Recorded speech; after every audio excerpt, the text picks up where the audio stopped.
Silver screen మీద fresh talent కి ఉన్నంత క్రేజ్ సీనియర్లకు ఉండదనే మాట ఫేడ్ అవుట్ అవుతుంది.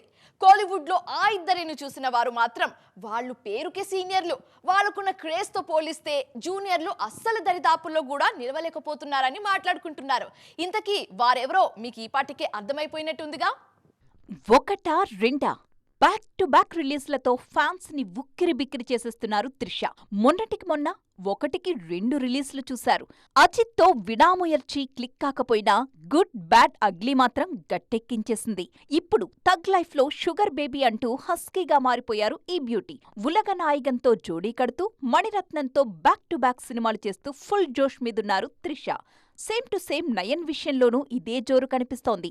సంక్రాంతికి రఫ్ ఆడించేస్తామంటూ రీసెంట్ గా అనిల్ రావిపూడితో కలిసి తెలుగులో మాట్లాడుతూ హల్చల్ చేశారు నయన్. ఒకవైపేమో తమిళనాడులో లేడీ ఓరియంటెడ్ సినిమాలు చేస్తూ, మరొకవైపు అవకాశం దొరికినప్పుడల్లా కంటెంట్ డ్రైవ్ చేసే ప్రాజెక్టులు, ఛాన్స్ వస్తే స్టార్ హీరోల సినిమాలతో బిజీగా కనబడుతున్నారు నయన్. రోల్స్ కి తగినట్టు తనను తాను మలుచుకుంటూ దూసుకుపోతున్నారు.